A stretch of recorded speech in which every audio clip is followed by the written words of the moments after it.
मित्रांनो, मागच्या भागात आपण पाहिले की ज्या राहुलला मी माझा मुलगा मानले, ज्याच्यावर मी जीवापाड विश्वास ठेवला, त्यानेच माझ्या पाठीत खंजीर खुपसला होता.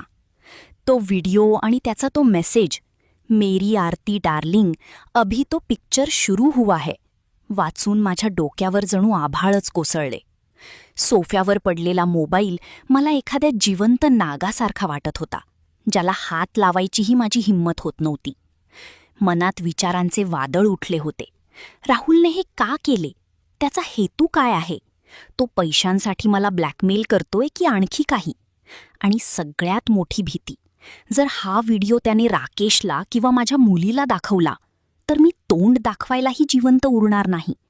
माझी समाजातली, माझ्या मुलांच्या नजरेतील इज्जत एका झटक्यात मातीत मिळणार होती. त्याच अस्वस्थतेत 2 तास गेले. तितक्यात दाराची बेल वाजली. मी दचकून उठले. अंगाला कापरे भरले होते. विचार केला, राकेश आला असेल का? मी अत्यंत भीत दार उघडले. समोर राकेशच होता. त्याला पाहताच माझ्या डोळ्यातून पाणी आले, पण मी कसेबसे स्वतःला सावरले. राकेश घरात आला. त्याने बॅग ठेवली आणि म्हणाला, मम्मी, राहुल भेटला होता बाहेर. तो म्हणत होता काकीची तब्येत बरी नाहीये, जाऊन बघ. काय झाले ग? खूप थकल्यासारखी दिसतेस. राकेशच्या त्या साध्या प्रश्नाने माझ्या काळजाचा ठोका चुकला. राहुल इतका शातीर असेल याची मी कल्पनाही केली नव्हती. तो बाहेर राकेशला भेटला आणि मला घाबरवण्यासाठी त्याने राकेशला माझ्याकडे पाठवले होते हे मला समजून चुकले. मी राकेशला काहीतरी जुजबी कारण सांगून वेळ मारून नेली, पण आतून मी पूर्णपणे उद्ध्वस्त झाले होते. राकेश त्याच्या खोलीत गेल्यावर मी धाडस करून सोफ्यावरून मोबाईल उचलला. राहुलला कॉल करावा की नाही या द्विधा मनस्थितीत असतानाच स्क्रीन पुन्हा चमकली. राहुलचा आणखी एक मेसेज आला होता. त्यात लिहिले होते, डार्लिंग आरती, राकेश घरातच आहे ना? काळजी करू नकोस, मी त्याला काही बोललो नाही.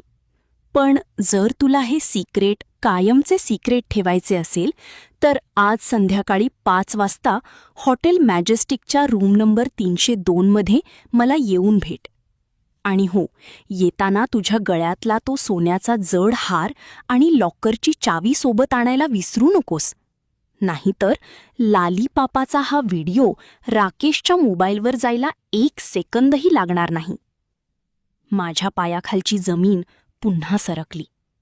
राहुलचा हेतू फक्त शरीरसुख नव्हता, तर तो एक सराईत गुन्हेगार होता, जो माझ्या एकटेपणाचा आणि हतबलतेचा फायदा घेऊन मला लुटायला निघाला होता. आता माझ्यासमोर 2च पर्याय होते. एकतर त्याचे ऐकून स्वतःला पूर्णपणे त्याच्या स्वाधीन करणे आणि आयुष्यभरासाठी त्याची गुलाम बनणे, किंवा हा सगळा प्रकार राकेशला सांगून स्वतःची इज्जत पणाला लावणे. पण राकेश हे सहन करू शकेल का?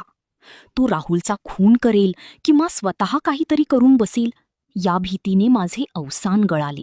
घड्याळात दुपारचे 3 वाजले होते. 5 वाजायला फक्त 2 तास बाकी होते. मी कपाटाकडे गेले, थरथरत्या हाताने लॉकर उघडला आणि तो सोन्याचा हार बाहेर काढला. डोळ्यातून अश्रू वाहत होते, पण पर्याय नव्हता. मी राहुलने सांगितलेल्या हॉटेलकडे जाण्यासाठी घरातून पाऊल बाहेर टाकले. पण हॉटेलच्या त्या रूम नंबर 302 मध्ये गेल्यावर माझ्यासोबत काय घडले? राहुलचा खेळ तिथेच थांबला की त्याने मला आणखी मोठ्या विळख्यात ओढले. आणि या सगळ्यात राकेशला कधी सत्य समजले का? हे आपण पाहणार आहोत पुढच्या भागात.